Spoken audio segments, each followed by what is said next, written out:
Welcome to the Spiritual Connection Podcast. I am your host, Jill.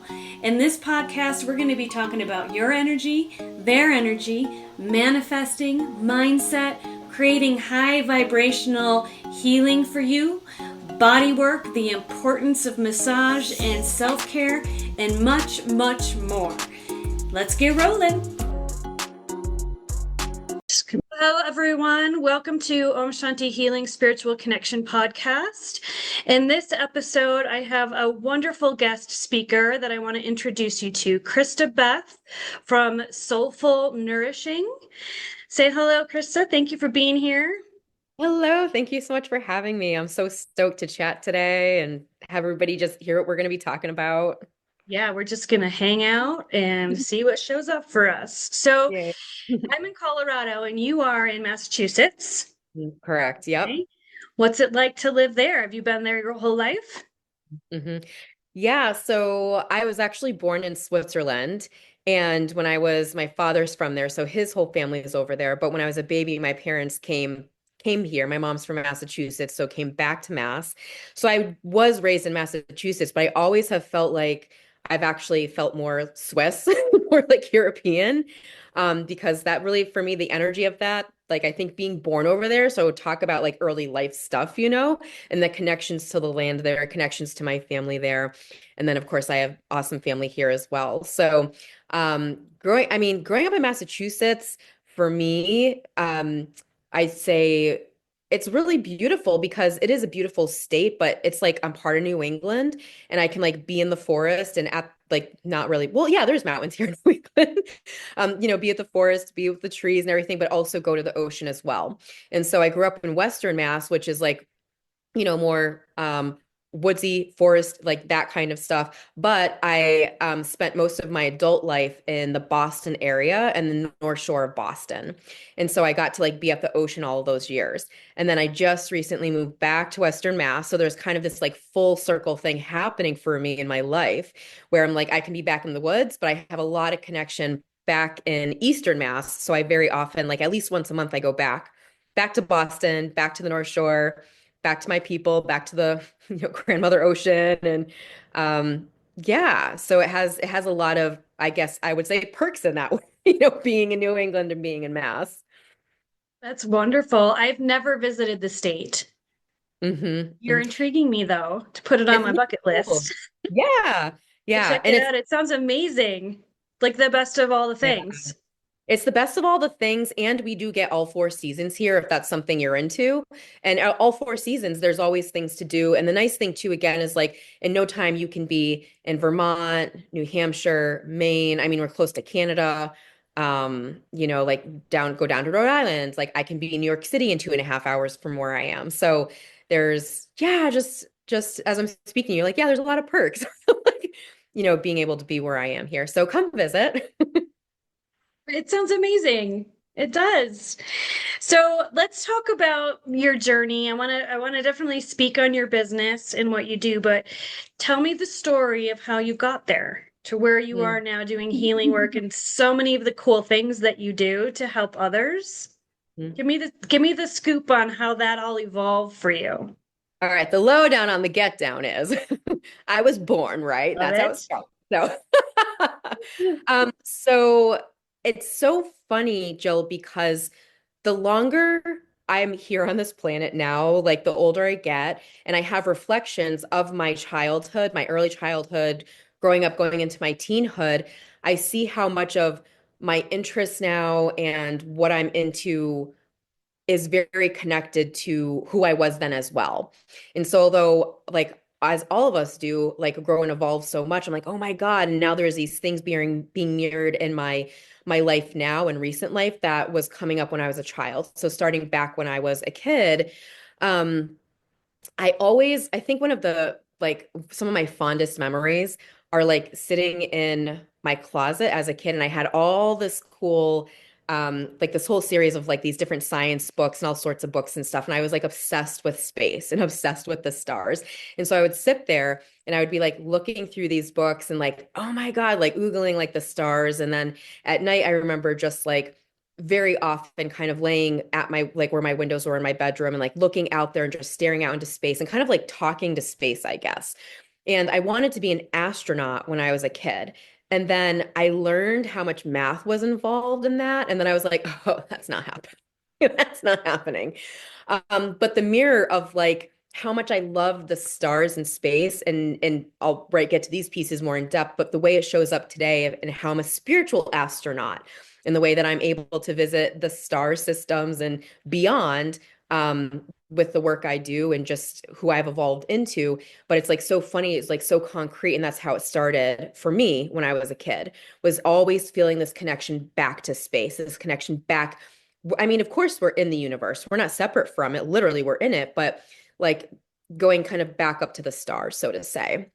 And so as I got older, I was also like the friend, right? Everybody's friend that was the friend that anything that was going on where people needed support or help or they're having a hard day or something's happening at home or whatever it is, right? People always came to me. So I was always like the counselor friend, the person that people felt safe with, the person that would like help like tend to them, and make them feel better and feel like really seen and held. And so that was another way that reflects who I am today, or like the work I do, the practices I have. And then as I got into my teen years, I mean, I think a lot of us probably did this anyway, but like I dabbled in like Wicca and like candle magic and like played with the Ouija board. I feel like that's a common one a lot of us might have done, Remember those days freaking ourselves out in the basement of my friend's house? Yep. Good Yeah, having times. good times, having sleepovers, right? All of us like playing, Mhm. like what was that game? Like light as a feather, stiff as a board, like trying to lift each other up and levitate and like, things like that. So just like what seemed like silly little, like, young teenage kinds of games and stuff. It turns out that actually this part of me that is really at the core of who I am and what I do as a channel, and like super direct kind of connection of channeling information. And so also like, right, super sensitive. Like I've always been super sensitive. This also plays into, and I'll talk about this a little bit later too, like astrology. I practice astrology. And so it plays into my personal astrology, how I'm a channel, how it shows up in my personal natal chart. Um, and the ways that people would be attracted to me because it was like I was the one that like, right, would love them, could hold it all for them as well, which is not healthy. I just want to say that. Like it's not anybody's job to like hold everything for everybody else, but that's how I functioned in the world when I was a young kid, when I was like a young person. And then I as I got into like my mid and older teen years, I had a little bit of rough patch in my younger teen years, and I ended up going to therapy. And I had this amazing therapist. I mean, she was literally like the best. She was so sweet. I was with her for years when I was a teenager. And I think that really turned me on to art therapy. And so I always like loved drawing and practicing like using art anyway. So that's like was always my thing as a kid too. Like you'd find me drawing my room or coloring or something like that. So I got more into art therapy or art as therapy. And so even in ninth grade, I was like, I want to go to school to become a therapist. I want to be an art therapist specifically. And so as time went on, I actually was like, I just want to be an artist, so I want to go to art school. And then that I soon realized I actually don't want to do that. I really do want to become an art therapist. And so I was always kind of on this natural track that felt very like I was the therapist, I was the counselor, like that kind of stuff. That is not what I'm doing and who I am today, and I'm grateful for that because of how my path has unfolded. But as I got into my my like late teens, early 20s, I did end up going to Lesley University in Cambridge for undergrad art therapy program. And then I eventually did go on to their master's program in expressive therapy. And this is where like the awakening happens. This is where like it actually gets like some shit is hitting the fan for me. So um I mean, I've had certain relationships in my younger life that were not healthy. My first relationship I ever had in my teens was an abusive relationship, in all the ways. It was awful, but again, it was like me being somebody who was like, "Oh, this person needs healing, and I can help you." and them seeing me as like, you can help me heal, even though I couldn't actually in the reality of it, but not knowing that. And so that relationship for lots of lots of reasons was very unhealthy and not good, and also put me on this trajectory of then being from there through my early 20s in unhealthy relationships as well. And so, and this also roots back to some other people in my life. And so of why I might have chosen, like these relationships. And so as I was in grad school, I was like halfway through grad school, and I had gone on this vacation, and the people I was with on that vacation really, really incredibly deeply, like literally overnight, triggered something so deep within me. This chasm was created. The chasm was already there, I think, but it fucking just split open. And I, out of nowhere, just started having anxiety so bad. And when I had anxiety, I was feeling it in my body. So I was walking around the world like constantly anxious, constantly just really not in a good place. And I knew I could heal it, and I knew I could heal it holistically. So when this started happening, and it really felt like it came out of nowhere, I guess I would call it kind of a Uranian moment. And Uranus is the planet of lightning. It's the planet that is known as the awakener, is one of its archetypes. And so, but it doesn't awaken in like a nice, like beautiful way. It's like lightning striking. Like you are going to know this now. And so that's what happened to me. And so the way I was in all of my younger years up until my early mid 20s, and the relationships I was in and how I was showing up, although other people were benefiting, I was never ever putting myself first. I was never taking care of myself. And so everything just literally is like the shit hit the fan, as I said, internally in my internal world. And I was like, I can't hold this anymore. I can't take this anymore. So being on the specific vacation with these specific people I was with, and I'm being vague for a reason, in case for some reason anybody hears this. I don't want to name any names here, but It's totally I, fine. Keep it neutral that way. Yep, yep, yep. That's yeah, good. thank you. Because I've also like done a shit ton of healing too, and things are good now. But those moments, I was totally cracked open. I didn't know what was going on. It was scary. I thought I was losing my mind, Jill. I was like, am I like really? It was just so, because the anxiety was so intense. Yeah. And so I, being in grad school, becoming a therapist, and going to internship, I had this new internship I was going to, and an internship that I actually had as an undergrad, and I loved so much that I like basically begged my grad program to send me back, and they didn't want to, because they're like, you've already done that in undergrad, so we want you to actually do something different. But I really advocated to go back to this internship to learn more, and so they said yes. And like day one, I go in, and it was like a completely different experience. And it wasn't the place, it wasn't the people, it was me. I was different. And I realized on day one, and especially day two, I can't do this. I need to leave grad school. I can't be here. I can't be here with these people that are having these like really um, life-altering issues, and and help them. I can't even help myself right now. And so that was also a Uranian moment, where it came in so clear in that moment, in that day of my internship, that I had to leave grad school. But it was freeing. It freed me. And so, of course, people around me, my, account, my one of my teachers at school, I was in touch with her, and she was like, well, why don't you just sit with it and wait all week, we'll meet Monday, wait for the weekend, see how you feel. And I was like, I am very clear. This is probably the clearest I've ever been in my life, that I need to leave grad school. I don't know what comes after this, but I know I can't be here right now. And it was one of those things where it was actually the first time in my life where me leaving grad school, I was so clear on that, and it created so much freedom for me. And I felt light leaving grad school. It was great. And then it was like, what am I going to do? Since I was in ninth grade, I was like, I'm going to be an art therapist. I'm going to be an expressive therapist. And so I really dove very, very deep into the chasm within me, into this anxiety, into my body. And I, again, different therapist, had found and had this amazing holistic therapist, like really just incredible. I was with her for years. And one of the defining moments in therapy for me as I was with her was one day she looked at me and she was like, Christabeth, she's like, well, you're a sponge. And so you're just soaking in everybody's energy.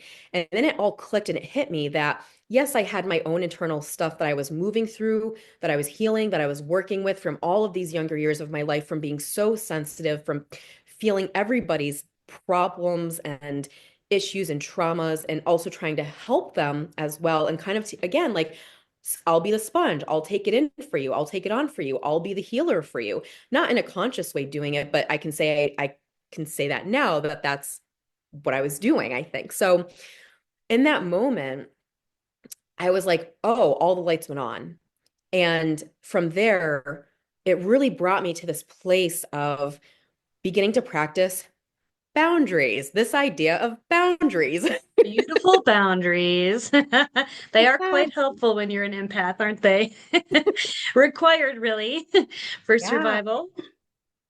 Yes, the Um, most important thing. And so I say that word and it might sound simple, but when I lived my whole life being boundless, being unboundaried, being like, I will give everything to you and you can take everything from me, it was like, oh my God, what? So then it was uncomfortable because now I have to start to learn how to set boundaries for myself and with people around me, right? And people might know me to be who I was then. And it's like, now I have to start saying yes to me actually and learn for myself what are my boundaries, my energetic boundaries. What are my yeses, my genuine full body yeses, and what are my genuine full body nos? And so this therapist I had, again, who was amazing, she brought me into yoga. She was a Kundalini yoga teacher also and meditation. And so she brought me into practicing Kundalini yoga a ton. And that opened my world into like more of the somatic world as well and meditation. And so I got really into Buddhist meditation. That was so helpful in those early days of the anxiety piece.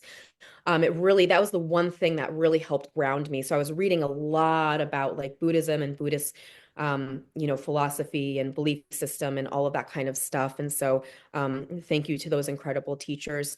And from there, I then got into a bit more of energy work.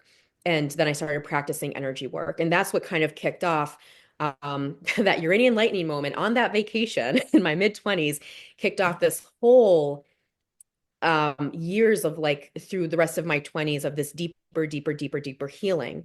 The chasm has finally been opened, and now I have no choice but to actually dive in. Does that all make sense? So our stories are aligned in a lot of ways. Yes, I Mhm. can definitely relate to you and the sensitivity, right? The absorption of others' energy and not knowing that you're doing it. It took me a long time to figure out that I am an empath and how to protect myself. And doing healing work, you're like you're driven, right, to want to help others. You really solely want to be that person to help people grow and evolve and deal, like kind of look at what their stuff is, right? Like what's holding them back. And in my regard, it's chronic, with chronic pain as a massage therapist, like there's always that emotional component, right? So that journey that you went on, um, parts of it are very familiar. You know, the darkness and that the opening and the anxiety and that feeling exposed, right? Those moments of like vulnerability where you don't feel protected at all and you don't know how to take care of that. And this evolution that you have come across is very interesting to me.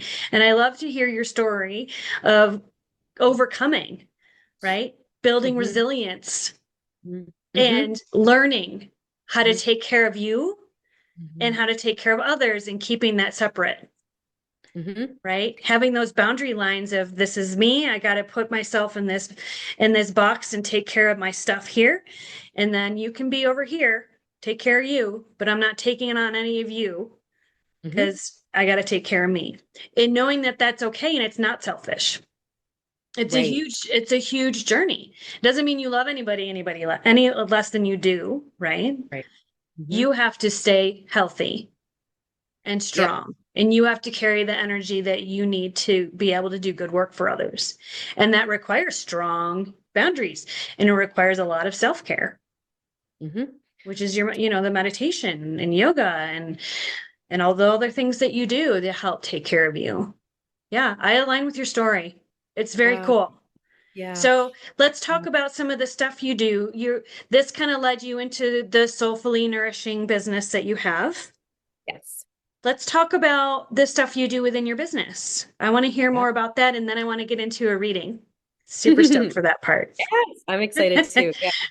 Yeah, so all of this, right? Like leaving grad school, being with my therapist's name, I just need to give her a shout out because I love to just honor her, Andrea. She was truly, I mean, she was a fucking godsend. I like just feel like I could just cry a little bit because she really, who, I mean, she was just good. And the other thing too is like I'm so grateful to have access to her and everything I did. Like I knew myself well enough to go. Um, I know I can heal this holistically, and that was the key piece for me. And I'm looking for a very specific kind of person that isn't going to diagnose me or look at me and go, okay, here's your issues. Here, we have to diagnose you, but go, you're a whole human being and you're having an experience. And so, how can we help you through it in like a holistic way? And It's a thank God I beautiful knew thing. it's a beautiful thing. And I'm like, oh, I'm grateful that I knew her and I had access to her and to that and to be able to see her and have all of that healing. So right through that, seeing her and helping me, do this healing with myself. But then when the energy work piece came in, that was the first thing that really created Soulfully Nourishing. And so I found this great Reiki teacher in Boston, Christine Radis, who I love. And so I did a Reiki training with her. I did Reiki 1, Reiki 2, and then she does in her lineage that she has learned from her teachers. There's also another piece of it called Budo Inner Sense training, and that's kind of between like a level 2 and like a master level. And so I started learning kind of like between the level 2 and master, which is the Budo Inner Sense. And it's beautiful, beautiful training. And so I started offering, energy work to people. And Soulfully Nourishing was born right after my Reiki 2 training and starting to really practice this with people. And I'm like, my business is a fun Gemini. So I do many things. Soulfully Nourishing, offers many things. And like a Gemini that has its hands in all the pots, that's how I feel like Soulfully Nourishing. It doesn't just focus on one thing. It has many things we'll talk about.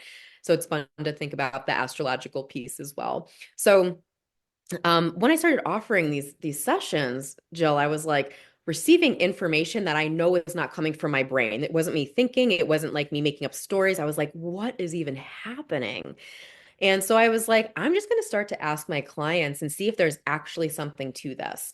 And so I just experimented and was like, hey, is it okay if I share some stuff that came up during your session? Of course, we love to hear about ourselves. People are like, yeah, tell me what happened.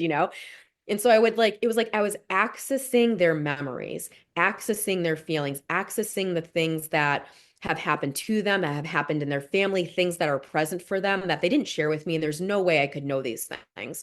And sure enough, every time it was like nail on the head, nail on the head, nail on the head. And I was like, okay, there is something to this. This is real. This is happening. I'm channeling people's childhoods and their memories, their very specific memories and things that have happened and things that need healing and all sorts of stuff in all sorts of directions. And so I just went with it. I just totally let go and I just felt like I could trust this energy.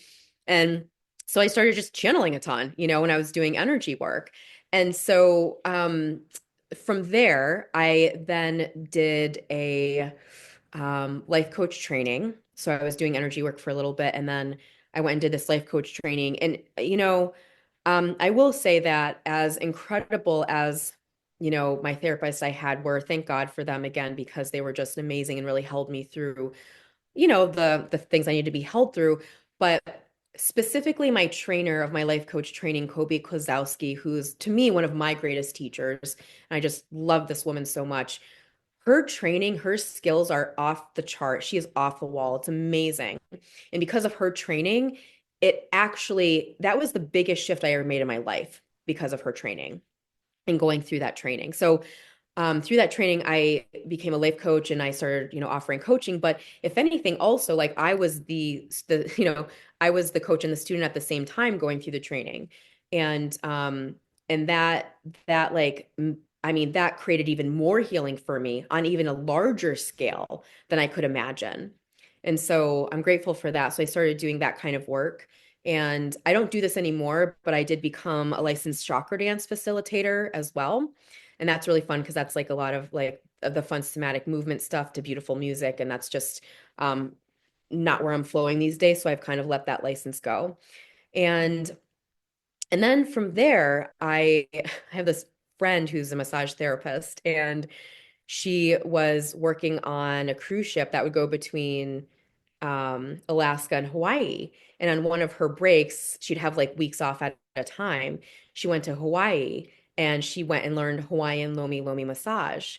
And she just absolutely fell in love with it. And she's brilliant at it. And she's originally from Vermont. And she brought her teachers back to Vermont. I mean, not like literally, I'm going back to Vermont, come with me. But right, she came home and was telling me about this and then had her teachers come visit Vermont to offer trainings. And I wasn't a physical body worker at that time. I was really focused on like the energy piece.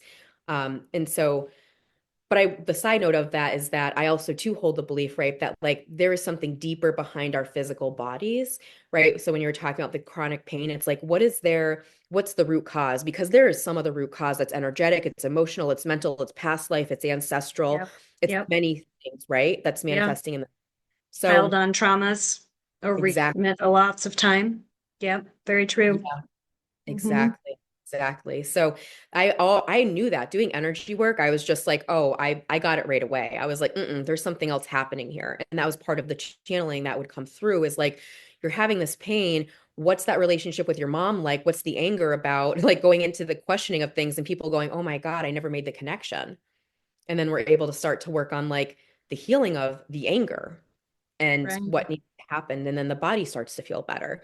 And so anyway, so she sends out this description of this beautiful Hawaiian Lomi massage training of one of her teachers coming to do this training. I didn't even read the full thing. I read the first paragraph and I just knew right away. I was like, I need to do this. Like, I need to do this training. And so I ended up doing the training and I've been this year actually it's not quite 10 years yet, but in 2025, it will be 10 years since I've been practicing Hawaiian Lomi massage. And it's my favorite form of body work. I love to give Lomi so much. Um, there's many variations and types of Lomi.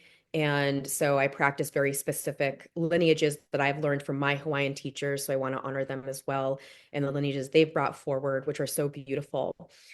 Forward, here I am diving into Hawaiian Lomi massage, but I want to be really clear about this piece that this is really beautiful, deep Hawaiian shamanic transformative work. So it isn't just a massage.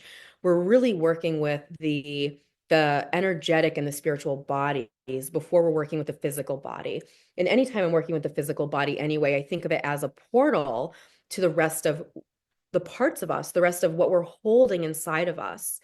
And so Lomi in Hawaiian Lomi is shamanic work. And so it has these other really deep, expansive, transformational components that it's not, I don't like, I want to say it's not just massage, but it's not. It's more than that, you know? And I mean, and massage is amazing. I just had a massage this morning. It was great. My body needed it. I feel good, you know?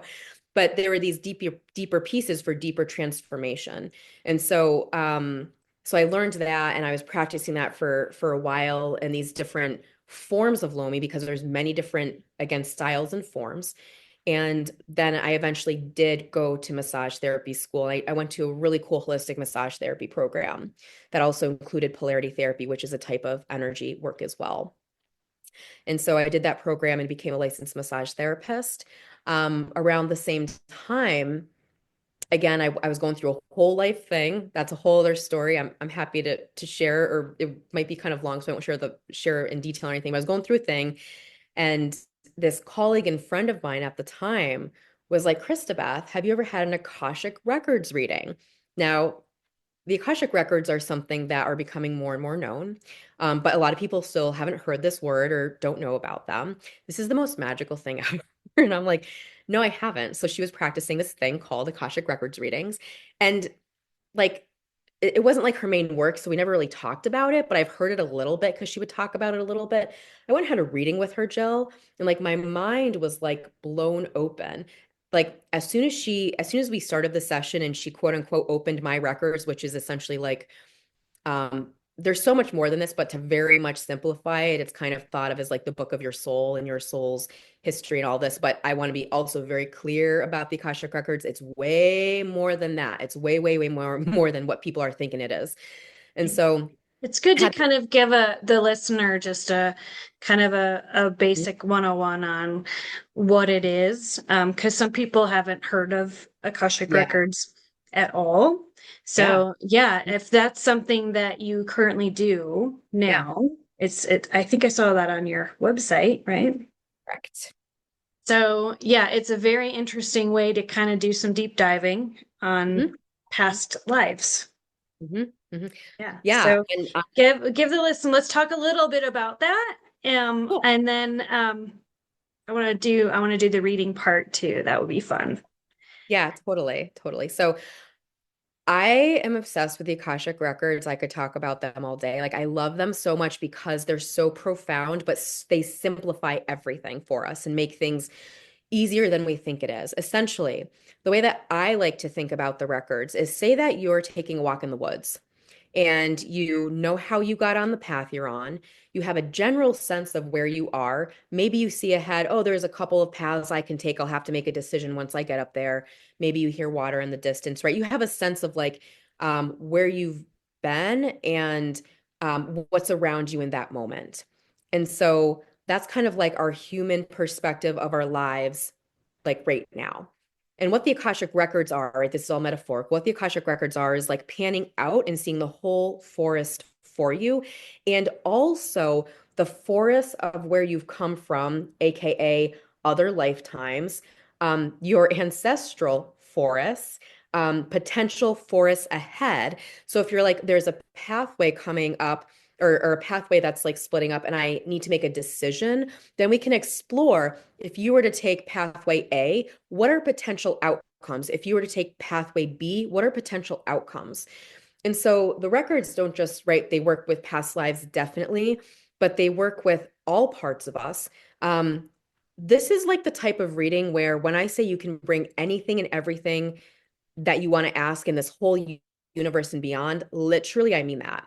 And I'll say that, and people will still come and go, I don't know if I can ask this. And I'm like, you can literally ask anything you want because what we're doing with the Akashic Records is tapping into this energy field that we're a part of. We're not separate from it. And we tend to think a lot of times that, especially in our culture, like we're separate from things. There's a lot of individualism.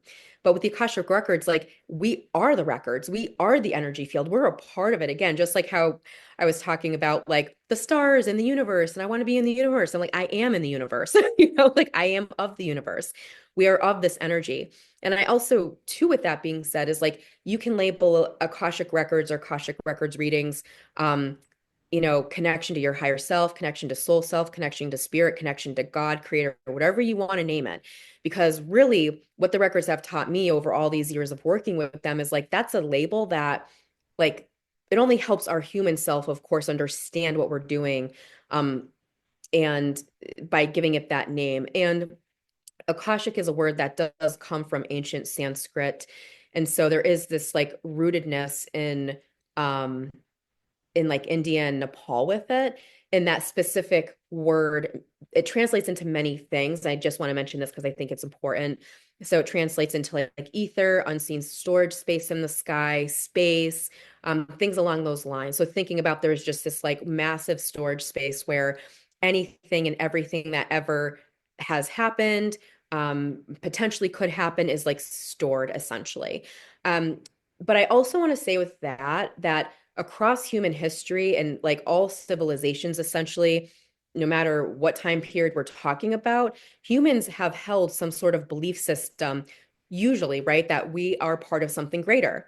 And when we really boil it down, that's what we're talking about. So, although I say Akashic and their Akashic Records readings or the Akashic Records, we're really talking about an energy that, again, label it whatever you want to label it to make it work for you, but we're a part of that, right? We're not separate from it. And what we're doing in a reading is accessing this energy that is the most like highest loving, deeply compassionate energy. Again, that says things and shares things in a way that simplifies things for us or makes things clear for us. And the consistent feedback I always get through readings and at the end of a reading is, wow, I feel so much clear. I feel so much more clear and I feel so much lighter. And I have heard, I mean, horrendous things. People have come into sessions, Jill, with like heart-wrenching. We're not just talking about, can you tell me about my career? Or I have a love question, or whatever it might be. Why does my car keep breaking down? Whatever it might be. Really, right? That like the wounds, the traumas, the really deep core human stuff that can be really hard.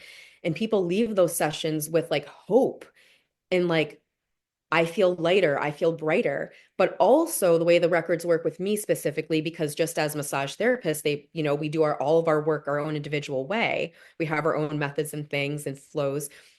Is that they also get very earthy, meaning that they'll give soul work. So it's not just like I'm telling you cool things that's like, yeah, that's cool about yourself and your soul and your journey, but they're actually like, here are like very specific steps you can take right now to help yourself or to make a decision. It's like, oh, cool, I have practical things that I can actually work with, where it's not just like a bunch of information I'm just sharing with you. Does that make sense? Makes sense. And I had a reading once, which came up to be very interesting. And have you ever seen the movie The Avatar? Yeah. I like when I saw that movie, I felt like I had lived there. Like it was this weird, there was this weird draw of like how the people were blue, the creatures were blue, and the glowing of the flora, around, and the creatures on that planet. I just felt like so drawn in, Mm-hmm. and I had an Akashic record done, and in a lifetime, I lived on another planet Mm-hmm. and I was blue. Yep. And it was just like, what? And all these, like, as I was kind of breathing into that idea and like hearing more, I started to see symbols in my head and I Mm-hmm. wrote them down like it was a language. I have no idea what any of it meant, but it was just coming to me. Mm-hmm. So I wrote them down and they were just symbols, like lines, squiggles with, it didn't make any sense to me. It was some sort of language that I didn't understand, but it was just very interesting to me what came up in that reading and the creature that I was in that lifetime and what I had done and what I had felt. And I left the planet out of guilt of something that I did, and I left and went on to another planet. And then it kind of like we ended it at that point. But it was just it made sense to me in regards to kind of where I was in my life and what kind of internal work I needed to do on myself. Right. Like, oh, this is an old story. This is a very old story. And this Really? has led me to do healing work now that I do because of that, what I did then in that life on that other planet as something creature that was blue. I was like, it was just kind of like mind blowing. I would love to kind of like, I ran out of time with her, but it would have been cool to kind of dig a little deeper into that. Like, what exactly did that all mean? And I was some sort of teacher, medicine person thing, creature, blue thing on that planet that did work on other people, Mhm. Yep. and it felt kind of masculine in that Mhm. life to me. So it was very interesting. I love the idea of it. And I think there's a lot of healing that can come from it, Mhm. for sure. For A lot sure. of like Yeah. self-reflective, Mhm. kind of stuff comes up and go, oh, that kind of makes sense in some ways in my life now, and kind of can give it someone a direction on maybe focusing on some work they need to internal work, that they need to clear out Mhm. in order to kind of move forward with stuff. Yeah. Yeah, exactly. Like the level of healing you're talking about is so real. I mean, I can't tell you for myself and how many sessions I've offered people over the years that so in our lifetime here now, right? Like there are things that we're called to, there are things we're trying to understand or heal within ourselves that our human mind can't make sense of, right? We have a trauma around something, for example, and it's like, I don't understand why I'm thinking this way or feeling this way. I don't know where it's come from.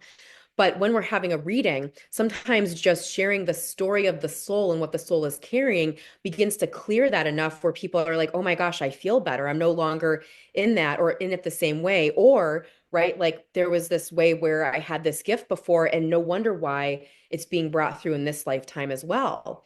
Like Right, there's a strength. exactly. Like this is something I've had a long time. I just need to refigure things out about it, Exactly. evolve it, make it work for this lifetime the way that it needs to. Mhm. Yeah. And I Yeah. feel like sometimes with like traumas and like things that kind of get stuck on us, like the anxiety that you were mentioning before, a lot of the times it's doesn't belong to us, and it can be inherited. You Hmm. could be born with it. Your mother Exactly. your Yep. grandmother could have been born with it. Mhm. It could have been something that has been brought down through the generations in different lifetimes, you Yep. know, and being able to kind of tap into as far back as you possibly can to kind of get through different layers of it can be really helpful to go, oh, this this doesn't belong to me. It kind of gives people a reason, right, to not hold on to that anxiety more. It's like it's almost like a permission, right, to Right. let let it go. We're not the victim, and we're stronger than that. And having that kind of non-attachment, the idea of detaching it from you because it was from some other lifetime can be really healing. Like it's really helped some of my clients, during in energy work that we do. Like I'm Mm. feeling it in their hip or something or their abdomen, and it's old, right? Mhm. And it's Yeah. something that they can release, you know? And it's just really such a beautiful thing to be able to have different options for people to take them off the hook almost. When you get those triggers and that dial's turned up, it's in you, right? That anxiety is in you and it's not budging. But when you have that opportunity to go, oh, it's from something else, I can give it away, right? Yeah, Do you see how absolutely. that could be like that non-attachment to it could give people permission to not hold it anymore. And I think that's a really beautiful thing. Whatever works, right? Whatever Mhm. helps them to turn that dial down. That's all that really matters. Exactly. Totally. Yeah. So like right avenues like right energy work or Akashic Records readings, or I practice astrology also, astrology or life coaching, or I mean there's oh my God, like many, many ways and many things, right? Like different forms of body Right. work and healing and other modalities Mhm. um that can heal these things. The other thing too, Jill, is I've heard this over and over and over again between life coaching and or Akashic Records readings, people resolve the things. Literally, this is, I'm not joking, I've heard this quite a few times. What we just did in this 1, 2, 3 sessions, I've been trying to work on in 10 years of therapy and never got anywhere with it. Yeah, you know why? Because we're in this like modern, like traditional, like talk therapy. It doesn't, not everything makes sense. When you have an Akashic Records readings, you're able to go back into the ancestral lineage of things. You're able to go back into the other lifetimes and the soul stories that you're holding. And Mhm. that's how it makes sense. When it makes sense, then the brain can make sense of it. And then the body hears it energetically, what the body is carrying.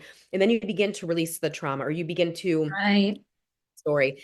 And then it's like people's lives literally change, Yeah. that It's like that a switch.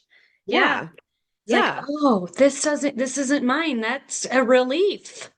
right. Dismiss it, like let it go. This is something else that Mhm. that was brought into your energy when you were born, you know. Exactly. It's, Yep. it's a beautiful thing. It's a beautiful Yeah. thing. And sometimes you need to be reminded of it, multiple times. It's always not a one and done kind of thing, right? Because we're layered, complicated creatures, right? With complicated minds, always analyzing. Mhm. self-criticizing, all the things. Sometimes it takes a couple times to really get through all the layers of it, especially if we've been through a lot of stuff. Definitely, yeah. What's coming through as you say that is like a path in the forest that you accidentally loop back on to like, oh, I was here already. Ah, how do I get out of this loop, in the forest? Like, how do I get out of this like circle that I keep ending back here, which happens to us, but we begin to learn, right? If we engage our healing work and we get the support that feels right and good and aligned and different modalities to help that, Right, like right. eventually get off the loop. So, Right. You which circle back and go, this looks familiar, but in some ways it's slightly different. And I'm looking at it in a different way because some of that crap's been cleared out. Maybe that forest circle looks a little brighter. There's not so many trees. You can see the sun shining through, right?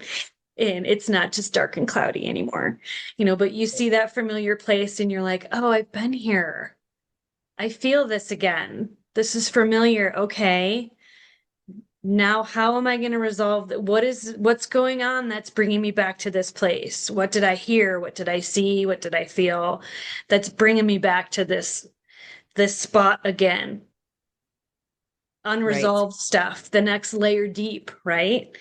And then you can kind of clear that out and it's a little easier the next time. And then the next time you get in that loop, it's a little bit easier and a little bit lighter and a little bit softer but sometimes you got to keep doing it, right? Because we're complicated Yeah. creatures Yeah. Yeah. I see that and a we're lot in always like, experiencing things, and those experiences can trigger you, right? mhm, If you have something that comes to you in your life that brings you back to those bad memories, and then all of a sudden you're having physical experiences from that, you're like, mhm. oh, circling back again, you know, Right.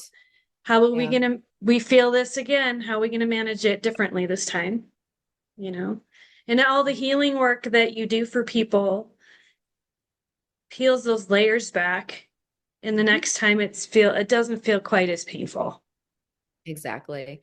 you Yeah, it know? doesn't feel as painful. It's like, oh, like part of my work, I'm all about like bringing you back home to yourself. My whole thing, no matter what the modality is like the whole point is like, let's bring you back home to yourself. And so how do we do that? And through that, how are you then creating a more aligned relationship with yourself so you can then make more aligned choices and live a more aligned, fully alive life? Mm-hmm. So when you're Yeah, doing that, I mean, we all have stuff like the layers are all, like peeling back forever and ever.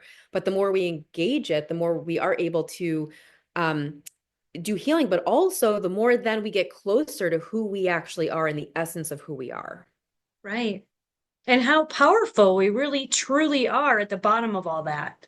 Right. Like it's a journey, right? Life is complicated and hard, and we go through tough things that hurt us, and it's work. It's not an end goal, right? It's not one day you wake up and you go, oh, I'm good forever, I got to figure it all out, everything's good. Nope. We're human, right?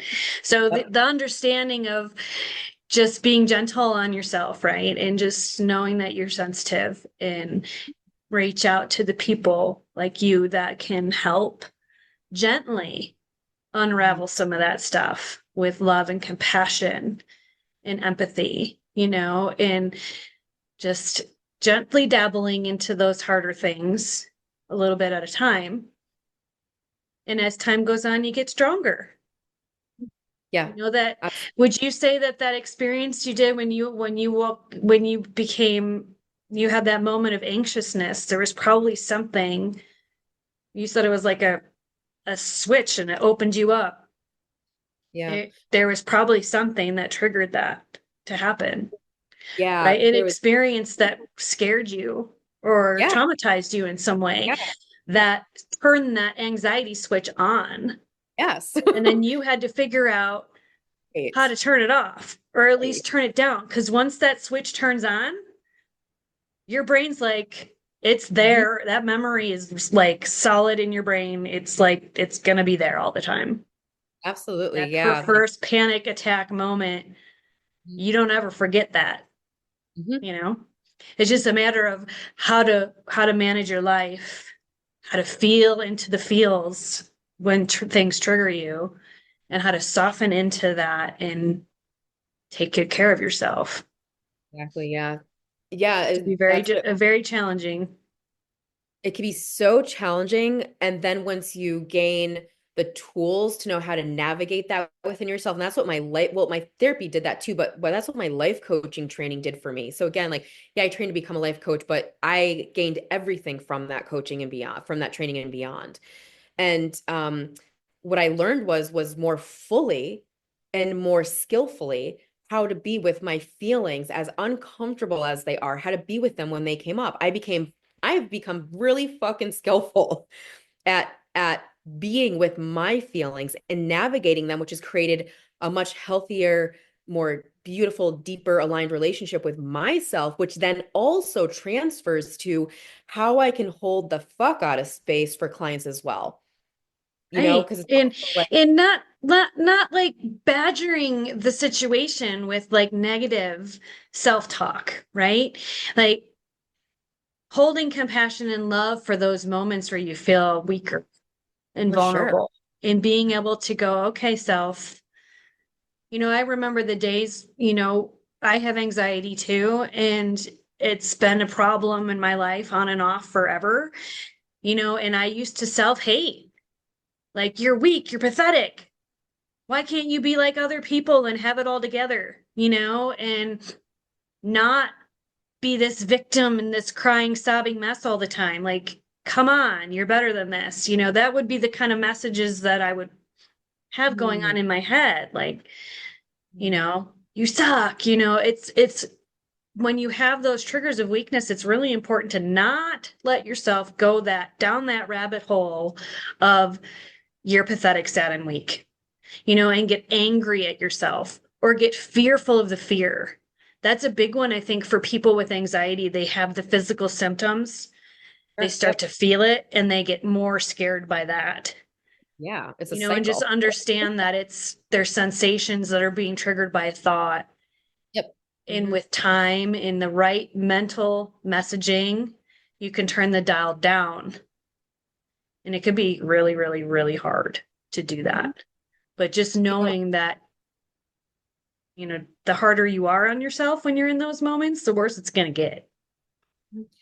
I think that everything's a practice. And so I talk about this all the time. Exactly. We say this all the time. It's like, what are you practicing? And me too. What am I practicing?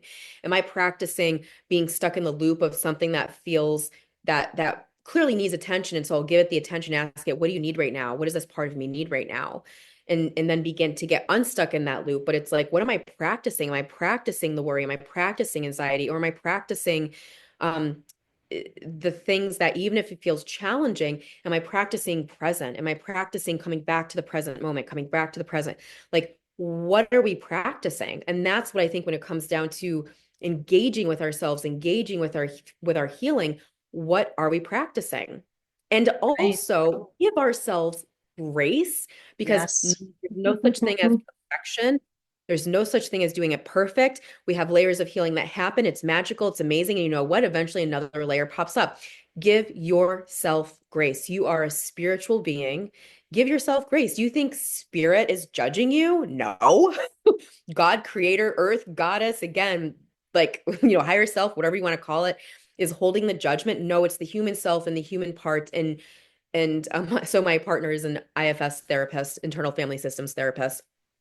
And so, like, one thing, right, they would say is that, like, you are not your parts, right? In the IFS therapy, it's like something comes up, anxiety comes up so hard, so big, or right, self-criticism, or wherever it is that I may be, or you may be, or anybody listening to this may be experiencing. And it really can be helpful to remember that, oh, this is a part of me. This is not all of who I am. It can feel like it in the moment. I am nothing but anxiety. No, there's so much more to who you are that's beyond that. And there's a core essence of us. And so when I'm doing the work I'm doing, that's the point. It's like, let's get you back to the core essence so you can be from that place, so you can be with your whole life and all of the spectrum of it. When something pops up that's not pleasant, it doesn't feel good, let's actually give you the skills and the tools and ability to be with the things when they're not feeling good. So then you can feel better sooner. And then you're engaging in yourself and with your life in just a better way. So, yeah. Right. Because internally, our body's, on a perfect level of homeostasis. We're calm and collected, we're joyful, and we feel grounded, right? And things are calm and happy, and life is not stressful. But when we have these moments that trigger us, it can feel very out of control. And we lose touch with that feeling of wholeness and groundedness, and that completely escapes us. The one thing that I do for anxiety that helps me is I think of it as like this uninvited guest, right? Because it does feel like an invasion, right? On your body, on your mind, on your soul, everything is being targeted and it's not welcomed. So what helps me when I start to spin out a little bit is I and visualize that anxiety as like a dark solid matter or like a smoky kind of feeling, and I try to like I meditate and I breathe it all into like one compacted space inside, and then I see myself reaching in and grabbing it and pulling it out of my body and putting it into a box and closing the lid, like literally visualizing all of it leaving in one compacted space, because that feels easier, doing the clearing, the energy work, right? To kind of bundle it up and collect it from my body into one area that I can Yep. hold in a ball in my hands. And then I put it in the box and I close the lid and I separate it from my physical body. Mm-hmm. And that seems to help quite a bit with the detachment part of it. Mm-hmm. Like, okay, I'm literally putting it over here and locking it up so it's no longer in me. Yeah. And Yeah. it feels better. It really does work. Yeah. One tool that I'll leave with the listeners that I always find useful and my clients always find useful, and it's very simple. And we don't think to ask ourselves this, but when something arises within any of us, within you, that is unpleasant, doesn't feel good, is a trigger, is like a cycle that shows up, whatever it is, simply ask yourself or ask this part of you, say it is anxiety, right? Ask anxiety, what do you need right now? And Mhm. just see if you can get anything. It might be like, I need water, I need a hug, I need you to call, like, can you call mom? Like, can you go schedule a massage? Like, um, take a walk, do energy clearing. Maybe it's like I need to scream. And so then it's about honoring what that part is sharing, as long as it's not going to be hurtful, of course, to yourself or somebody else. But I do want to leave that as a tool to just simply ask yourself, what do you need right now? To that part of you, what do you need right Yeah. now? What do you need? Yeah. And that is an incredible practice because it's so simple, but it begins to build the muscle of listening and deeply listening within. And with simplicity, the more you work it, the more clear the answers become. If you're somebody that's like, I'm not getting anything, okay, take a breath. Just take a breath. Just start there then. But the more you ask that, the clearer it becomes, and then the quicker you can actually shift out of that energy when it does show up. So that's Yeah. a great tool I leave with you. Very, very, very true. And there's lessons to be learned in all of that, Totally. that we can take with us the next time. Hmm. We start to kind of spin, and every single time there's an anxiety trigger, there is a lesson, there's a message coming through, right? That is trying to communicate something to us Yeah. it could be subconscious, it could be very conscious, it depends on the situation. It could be anxiety triggered from something that activated from something from a long time ago, and you had some sort of trigger in the present moment that activated something from the past. And there's lessons always in that kind of stuff. Mhm. So thank you. Do you have time to do a reading for the audience to listen, just like a maybe one card one?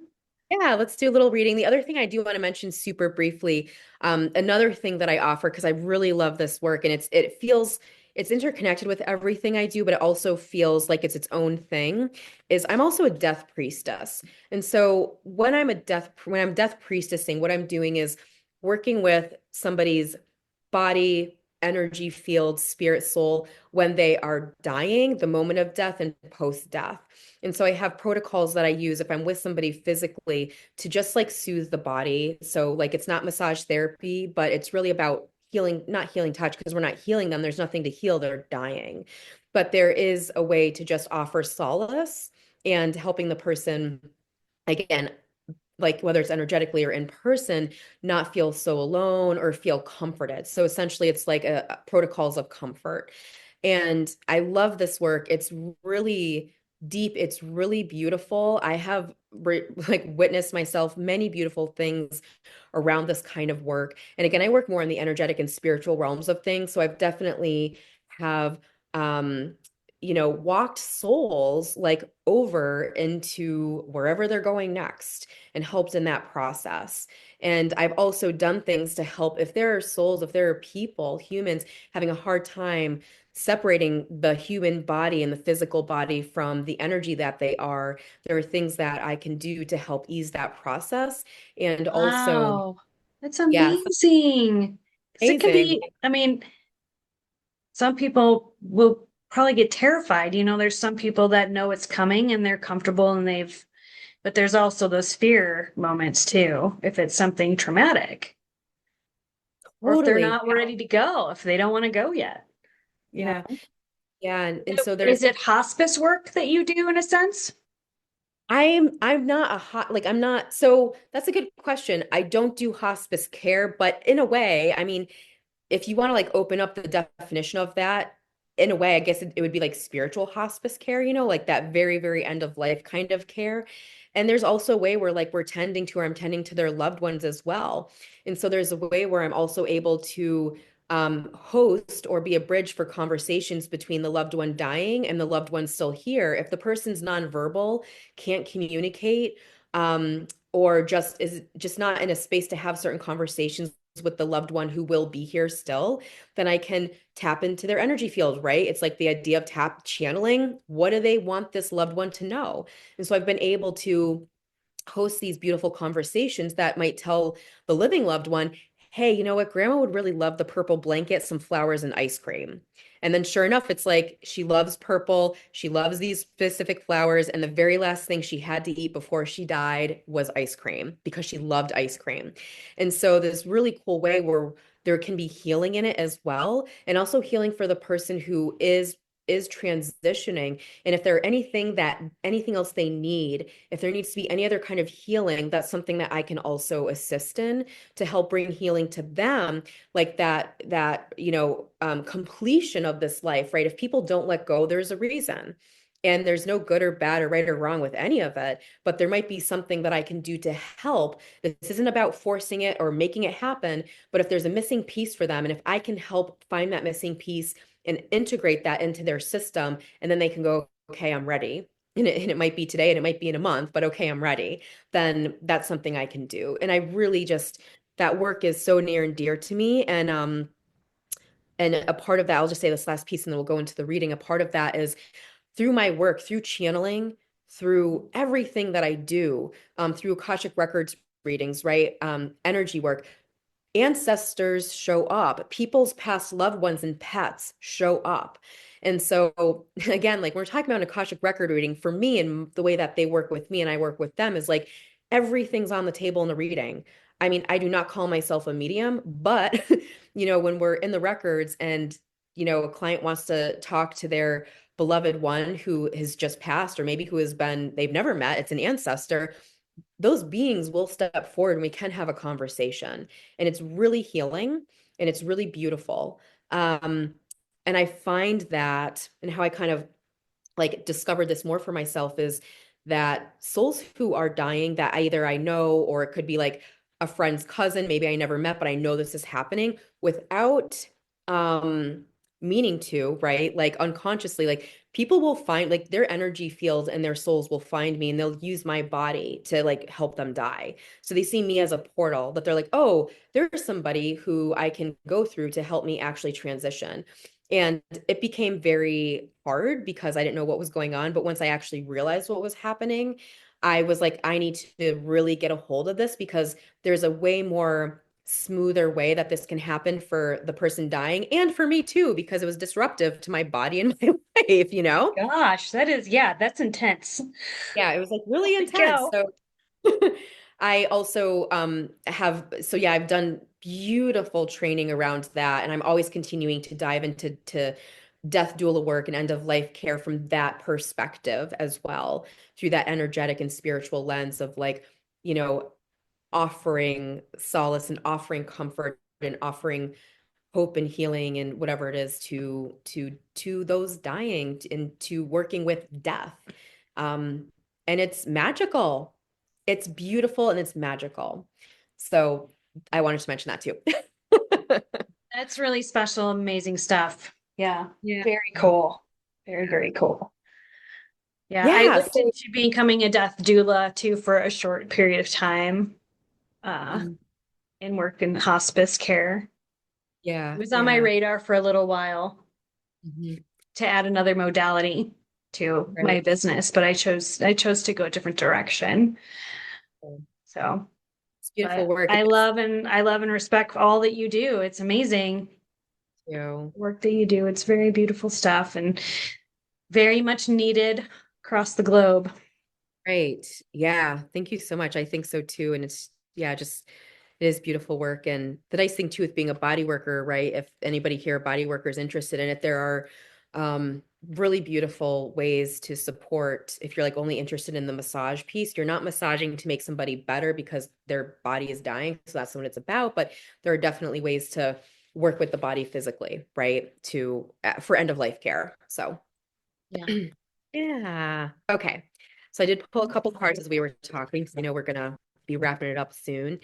So I do want to say that I had opened the records before we even like were here on screen together and here like and Ooh, you're making me curious as to what came up.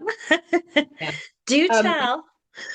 it okay if I tap into yours for a moment and I'll weave in the cards with it as well? I Or think it no? would be very interesting, yes, to just to see what comes up. And there's some big transitionings happening in my life currently. So it'll be interesting to see what shows up. Yeah, Yeah, whatever totally. you want to share. Okay, awesome. So Totally we're just open. a second here, and then I'll let you know when the records are open and what they want to share, and then we can just chat for a minute here. So, okay, so Very first of all, exciting. yeah, I like any chance I get. I'm like, let's open the records, you know? And like sharing this with me will bring you clients, right? Because you can do this kind of stuff remotely, Absolutely, like yeah. we Every are doing across the yeah. country almost. Yeah. So Mhm. just keep that in mind, listeners, that she's going to give me a little free sample. And then if you want to do a deeper dive with Christabeth, you can certainly reach out to her. Mhm. Yep, yeah. Everything I offer except for right actual massage is it can even be done through email. So, and I can talk about that at the end when we talk more about, Okay, the other things. So, very as soon cool. as we open the records for you, there's a couple things they're showing me. First, I'm seeing you in this like really beautiful, gorgeous, just like wide open field. And I'm seeing these like tall, long grasses, and I'm seeing these like tall, long, beautiful, just like wildflowers. But very particularly, I'm seeing a little bit of like hills in the distance, and it's like that golden hour, and the sun is setting. And I'm seeing you in this like really nice kind of flowing dress. It's a V-neck, so it's like coming down the chest and short sleeve. So it's just like off the shoulder a little bit, and it has like buttons all the way down the front, and it's coming down to your calves and it's like also really open and flowy. So there's a lot of freedom here, this energy of like flow, this energy of freedom. The grass is swaying, there's a breeze, so there's an energy of like movement, a lot of movement here. So although we're talking metaphorically, we're seeing a lot of freedom, a lot of movement, a lot of flow, a lot of like also lightness, right? This golden hour is shining this light on you where you're just looking up. You have this like really cute, like kind of almost like straw sun hat on, and it's very simple, but you're looking up and the golden energy of the sun is just like beaming down on your face. And what that's doing is bringing you back to good moments of your childhood. And so as you go back to these good moments of your childhood, we're bringing them forward through your body to remember that like you have this beautiful youthful child energy in you that wants to play. And so it feels like a couple of things that might want to be integrated into your life right now, Jill, is freedom. Where are you finding openness in your physical body? What kinds of things do you do or can you do to feel open in your physical body so you feel lighter and free? But also, what are the other practices that feel really good for you that also bring you that openness and freedom as well. And honoring the inner children. So as I just asked before, like, what do you need right now?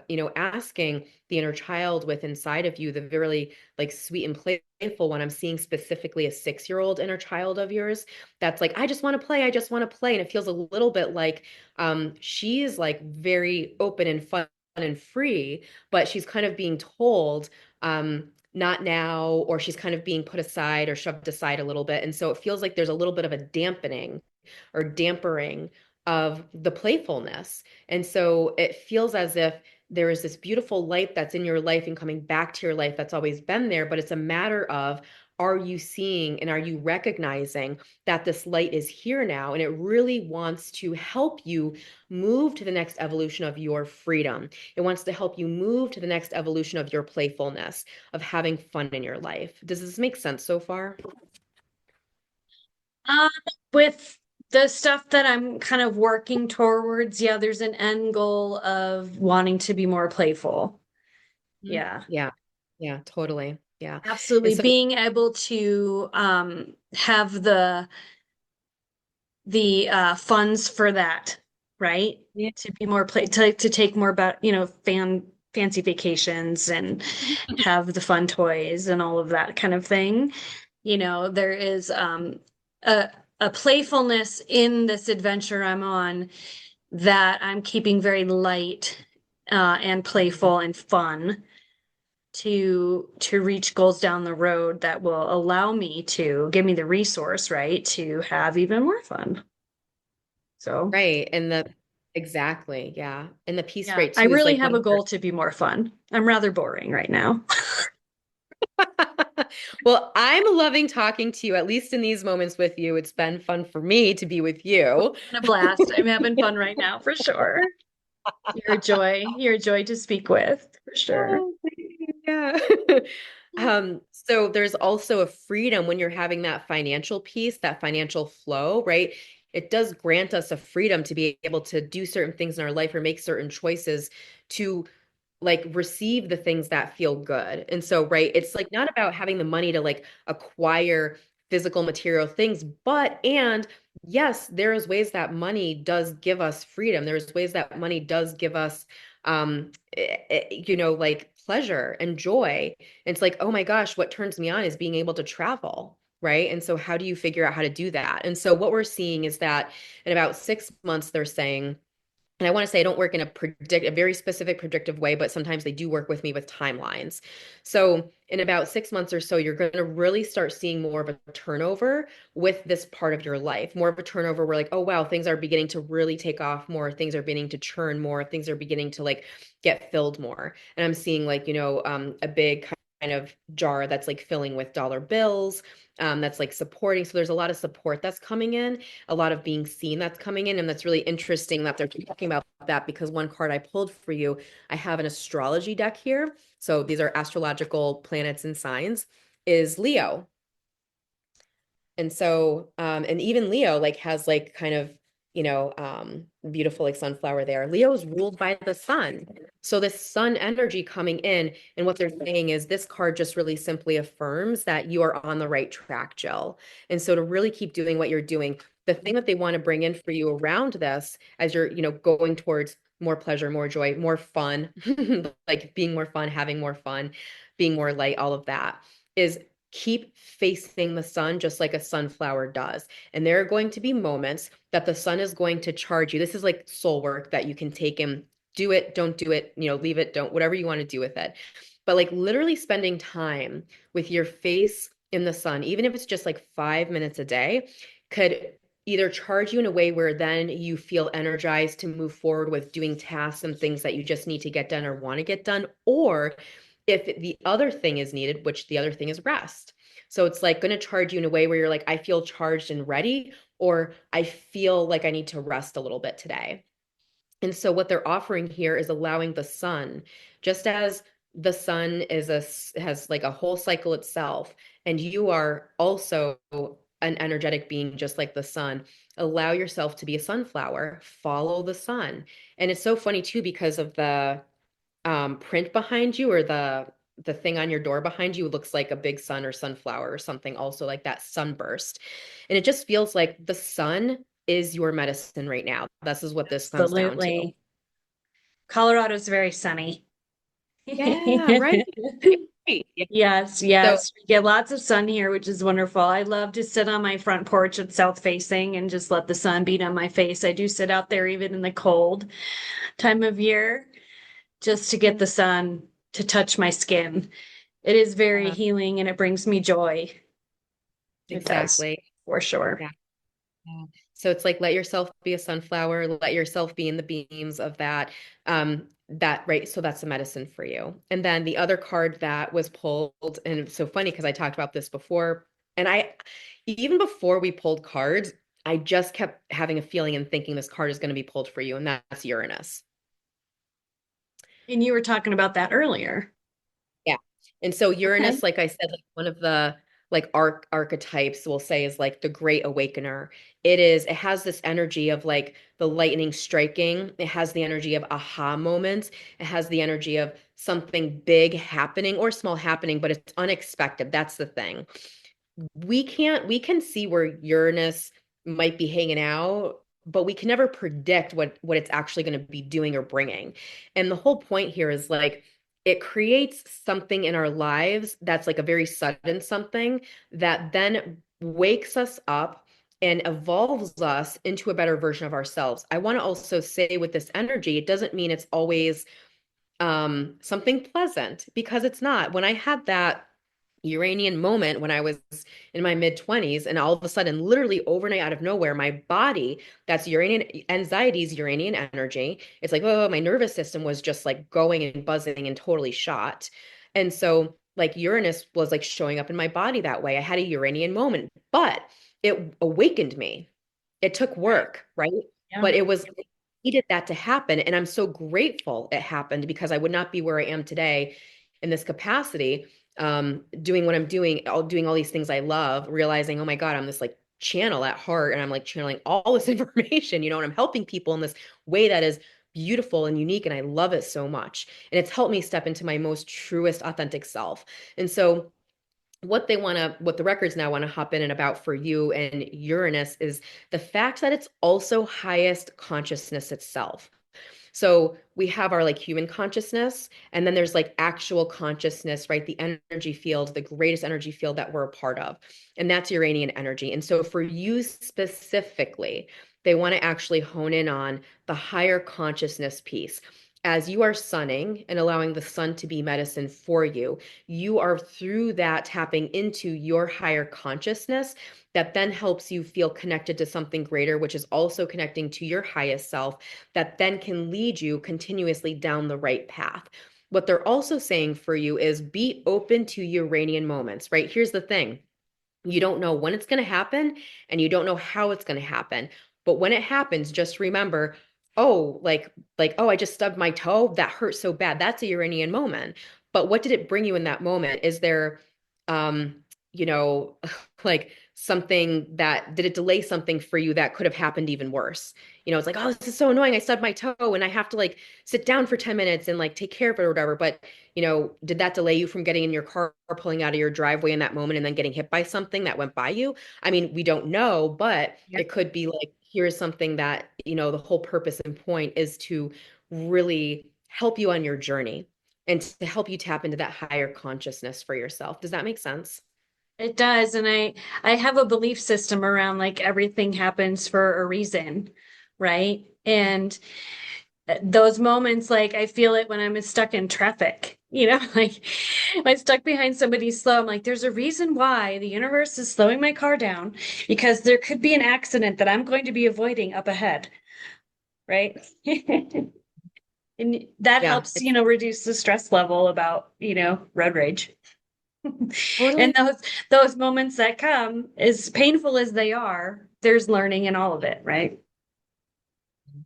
Yeah. Exactly. Yeah. It just feels Yeah. like there's both and happening for you, especially they're talking about through this year and going into 2026, where it's like the sun is the medicine, sun yourself, be the sunflower, but also like, the sunflowers those are steady flowers. They're tall, they're sturdy, like they're just really steady, sturdy flowers. And then when the Uranian moment hits, as long as you're having practices that ground yourself, that help you root into yourself, that sun yourself so you can feel good, when the Uranian moments hit, then it doesn't shock you as much. Because that's the other thing. Like it can Right. shock our nervous system, shock us. Again, it could be you just won $1 million. That's also shocking, right? But how can you stay grounded in yourself? And so for you, Yes. what your records are saying, yeah, is to you can sun yourself or to continue to do that. But we're also seeing you with your feet. And they've been offering this a lot to people recently. So I think a lot of us need this is like bare feet on the ground. Even if it's cold, even if you can like go out for like 2 seconds, bare feet on the ground, or at least like visualize like bare feet on the ground while you're out sunning yourself. And that's going to help in those moments that are Uranian. It feels like towards the end of the year, I keep hearing and seeing September and then later in the year.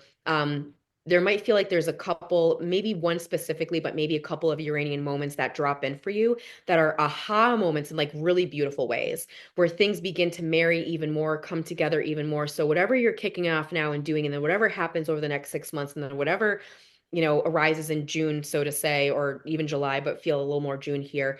And then we go into it's like there's an evolution through the year for you here. And it's like as long as you're good and solid and grounded in yourself and having these like sunning practices and earthy practices, then when the Uranian comes in September and later in the year, you're going to be able to take foot really quickly. And I'm seeing you as like a cartoon character that's like running really fast. You're like trying to take off really fast. You're like, okay, I'm getting ready. I'm getting ready. And then suddenly you're able to just go. And that's what Uranus is going to do for you as you go from late 2025 into 2026. Does that make sense? It absolutely does align with this new adventure I'm pursuing. Yeah, and it is an evolution Mhm. that will just grow over time. Yeah. So you're spot on with that. Thank you.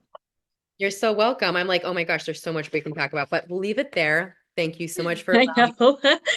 Yeah, both 90 on. minutes is probably the longest. It's the longest podcast that I've done so far. So we win the record.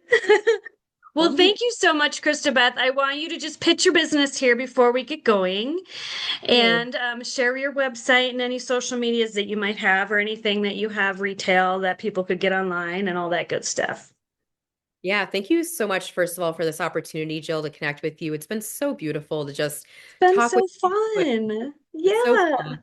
Yeah, so I appreciate It's great. You're my first person out of Colorado. Like it. everybody's been local so far in this podcast creation. So it's very, very, very cool that we found each other and that you have shared your story across the country. That's a beautiful, awesome thing. I'm very excited to have you on. Thank you so much. You so much. Yeah. So my business name, as Jill has said, is Soulfully Nourishing. So my website is soulfullynourishing.com. All of the services, like I said, I offer are virtual. Some of them are even email if you're like, I just want to get a couple quick questions in. So everything can be over the phone or Zoom, except for the actual right physical body work. But even there, I have a practice in Northampton, Mass, and then I also have a practice in Danvers, Mass, so just north of Boston. And I'm also willing to travel, right? And travel to you and like do workshops, and I do all sorts of stuff like that as well. So I'm on Instagram, and my handle is Christabeth, so it's my first name, and then L-I, so it's christabethLI. So Can you Christabeth spell your name with a CH? Christabeth, all one name, Christabeth. Yep. Perfect. Thank you. Thank you.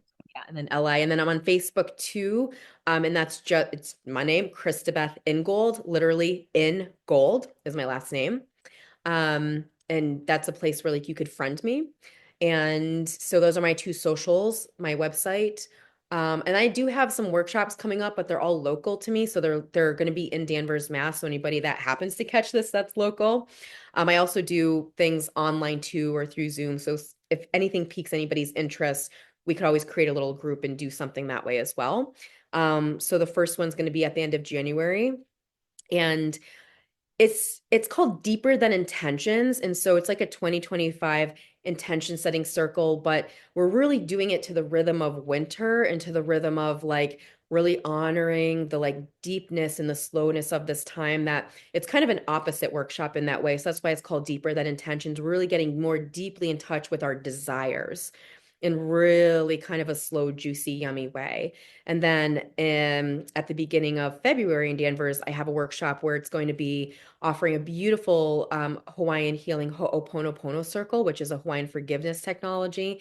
And then we flow into, this is actually a body work piece, we flow into learning some nice body care rituals for ourselves and learning some techniques to offer our loved ones and hopefully teach them and they can offer back to us. And that's for anybody and anybody. Do not have to be a body worker or have any experience at all. And then my third one will be at the end of March. And that's a whole workshop that's actually kind of, it's almost like a New Year's kind of thing where we're going to be doing something called treasure maps. And treasure maps is something you do on the first Aries, right after the first Aries new moon of the astrological new year. So usually it's in March or April.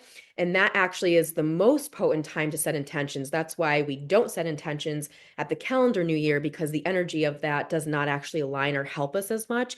But if we set intentions after the Aries new moon, before the next full moon in March or April, whenever it falls every year, that can be the most potent time. And then we create it's basically a vision board, but it's a very specific way to vision board. It's not just making a vision board. There's a very specific way to do it.